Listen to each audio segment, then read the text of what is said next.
There we go.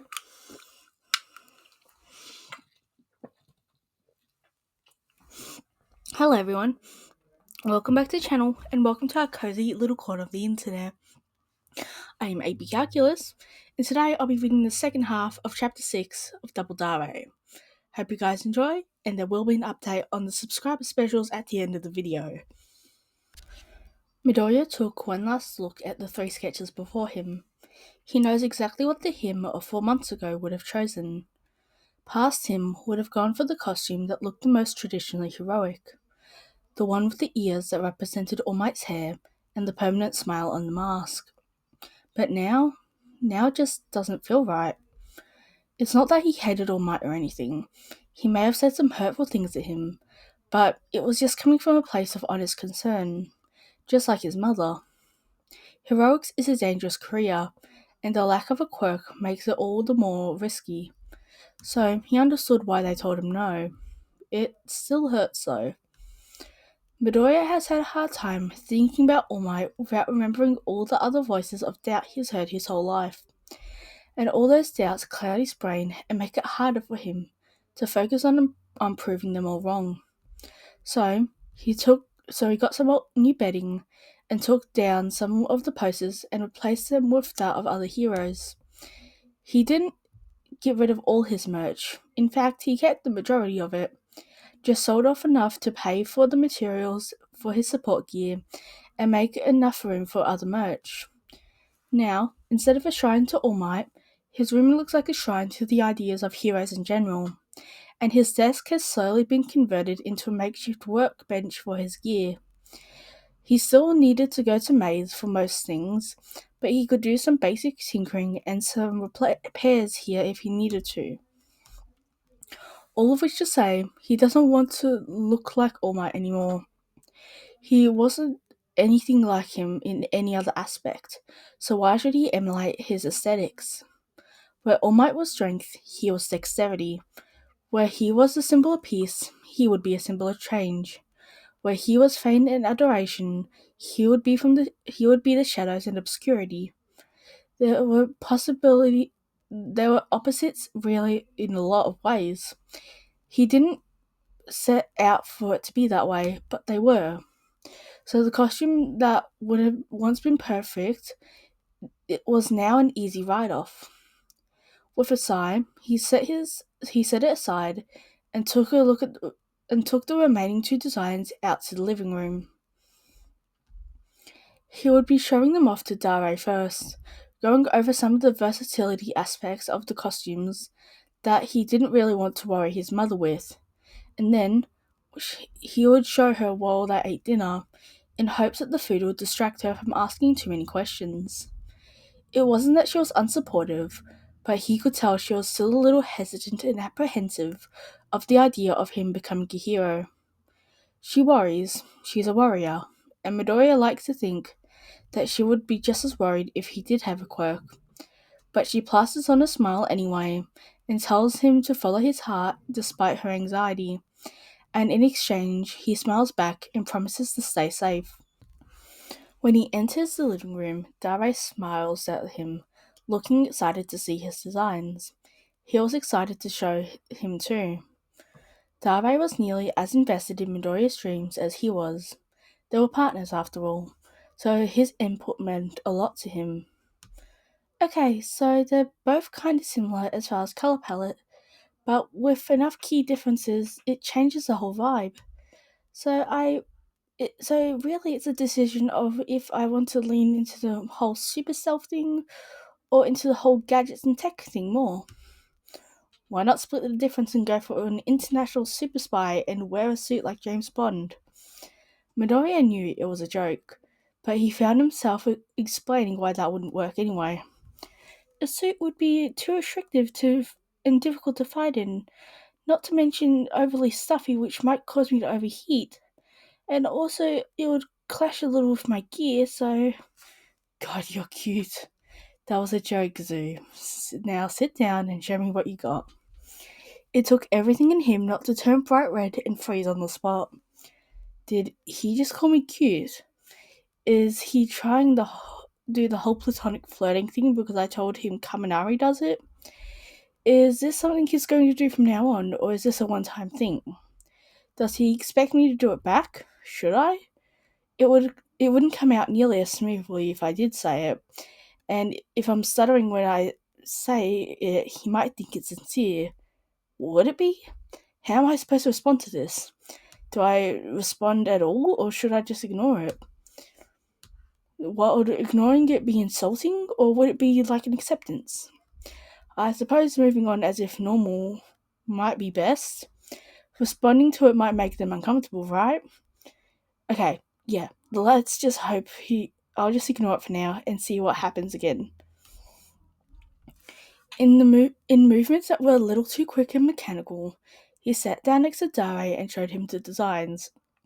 So, the stealthier option is an all-black bodysuit.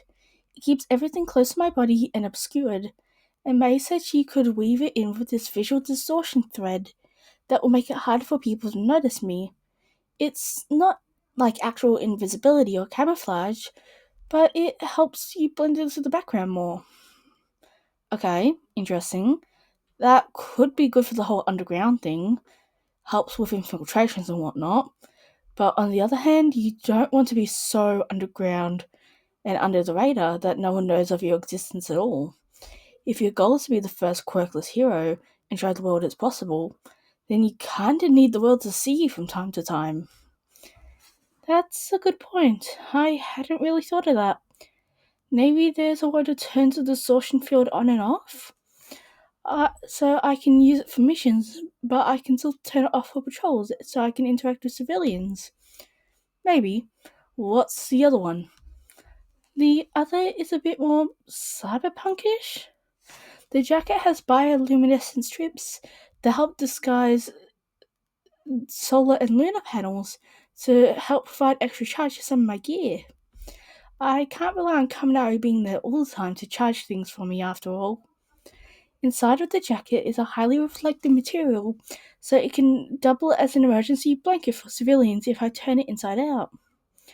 The pants have got lots of pockets for smaller gear and first aid supplies, kind of like we're putting into your new costume. But it also has a light stripe up the legs to match the jacket. Okay, interesting concept. I do have some concerns with the jacket though. For starters, it might be a bit too warm and cumbersome for the summer months, and while the lights are objectively really cool looking, it would definitely deter yourself. Also, I like the idea of having shock blankets in case of an emergency, but if you have to stop, take off and reverse your jacket to use it, then that's just time ticking down on the clock you might not have. Plus, you can only give it to one civilian.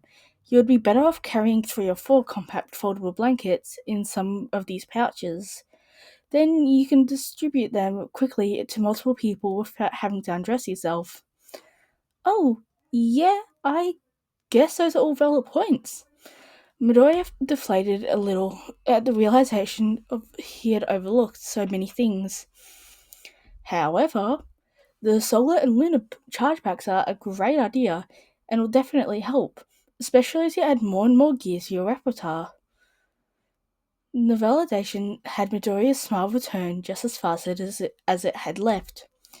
Dare putting a hand to their chin, tapping at their lips in thought. The eyes went back and forth between the two sketches, and after a moment, as if they made a sound as if coming to a conclusion of some kind. Okay, hear me out. I think maybe we can combine the two concepts, but also go somewhere a little different in the aesthetics. Do you mind if I draw something up real quick? Midoriya's face lit up like a Christmas tree. The idea of Dare coming up with the concept for his hero costume, especially after Midoriya had made his, just seemed right somehow. Yeah, but please show me your ideas. Midoriya scrambled to get a pencil and his sketchbook, and handed them to Dare in a manner that he hoped didn't seem overly eager.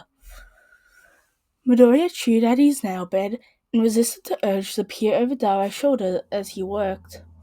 5 minutes later, he was done and turned the book around to show him.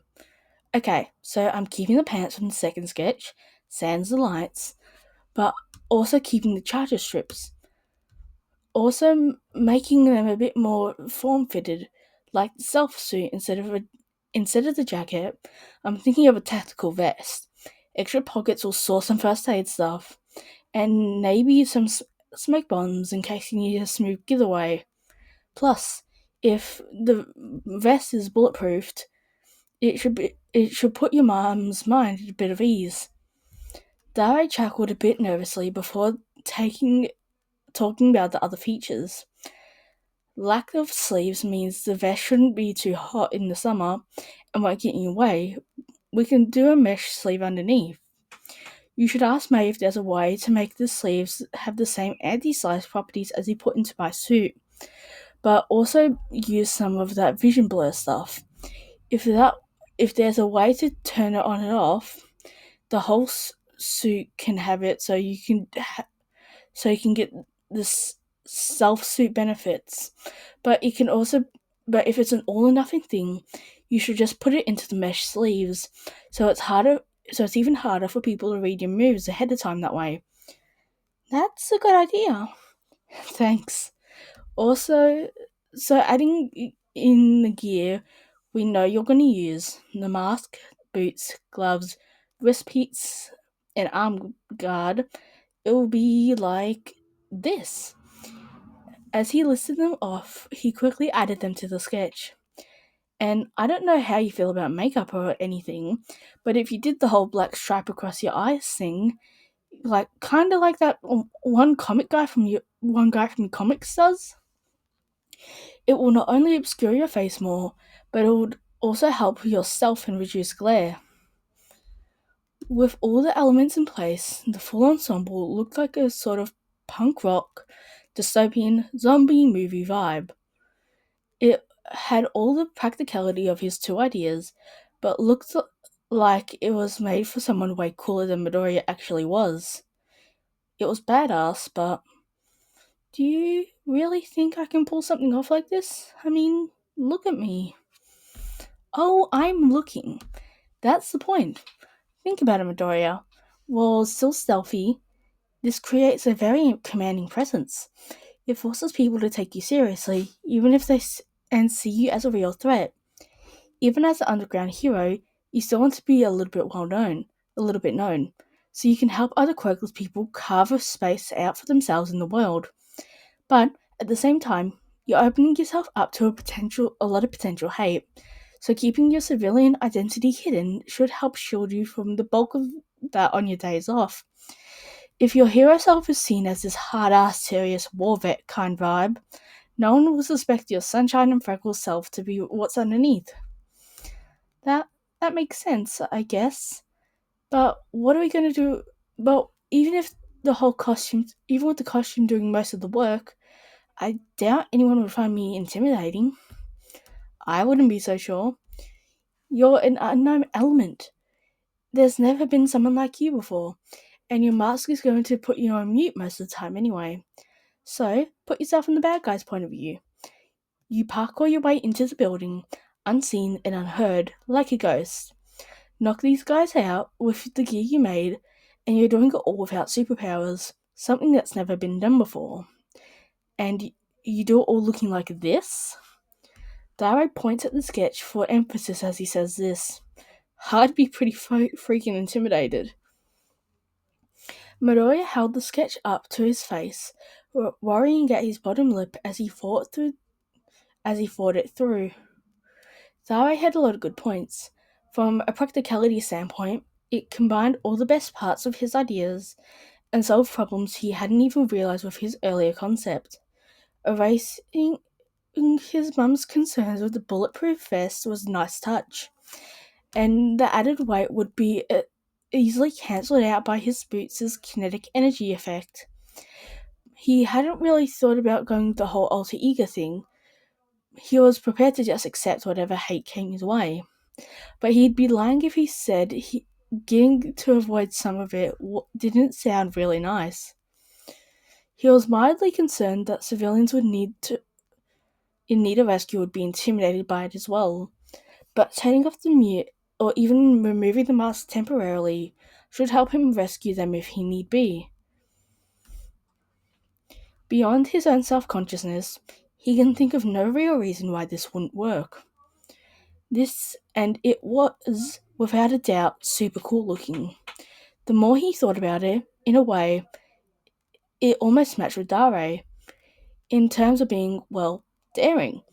And even if the outside world wouldn't know about it, they were partners. Midoriya set the page down and took a picture on his phone and sent the photo to both Kaminari and Mei. He would need their help finalizing and figuring out some of the logistics, but his mind was made up. Yeah, okay, this is it. Midoriya started tearing up despite himself. Noticing this, Dare panicked. Hey, whoa, it's okay. It doesn't have to be. It doesn't have to be. If you don't like it, we can come up with something else. You don't have to use this idea just because I came up with it. No, it's not that. I do like it. I love it even. It's perfect. And the fact that you helped me make it makes it even better.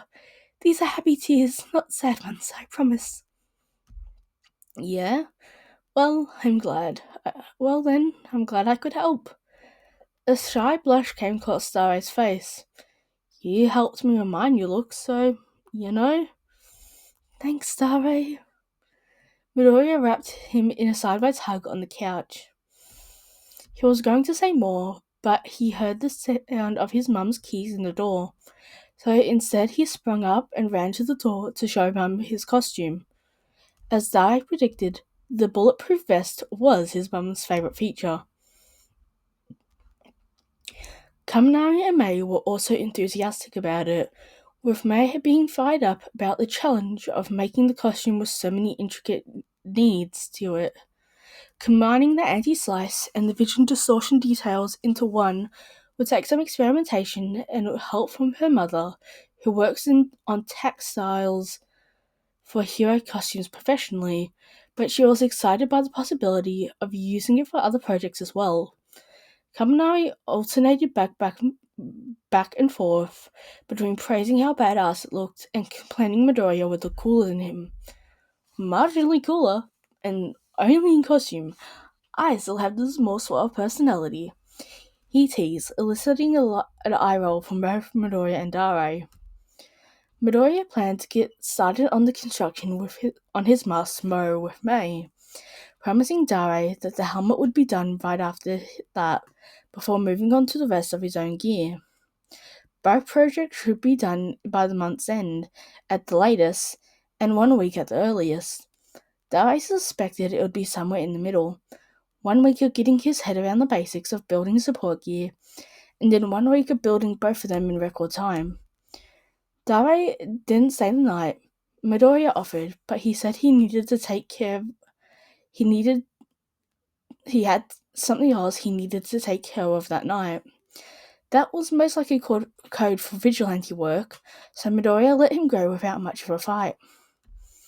He taped the sketch of the costume on his wall by his bed, imagining the day he would have an official poster of himself wearing it, and once again he fell asleep with a smile on his face. Okay, everyone, that was Chapter 6 of Double Dare by Totally AUs. Love this fic, once again. Chapter 7, just looking at the description, it looks awesome. So, if you want to check that out, please do. It's freaking awesome. Anyway, I'm just going to be coming alongside you on this journey. I typically only read these chapters before recording them, so I have no clue what's happening next other than this summary. Dare trails Shinso, prevents a robbery in the convenience store, and then takes on a new student. So yeah, it sounds pretty cool, but I hope you guys enjoyed this video. Also, I know I said that I would be doing an update on the subscriber specials. Sorry, a little bit of a burp. And I'm a bit stuck, if I'm being honest. Not only for the writing subscriber special, because you know how I do that constantly for the subscriber specials, but also for hang on. So I'm just going into my Google Drive and looking. Yeah, subscriber specials. I haven't written anything for the subscriber special yet, so like, God help me. But yeah, I don't know how I'm going to do the guide. Should I do bloody... My words just left. Thank you, brain. Should I do a PowerPoint presentation? Should I just do a commentary video? Should I show my face? Should I not?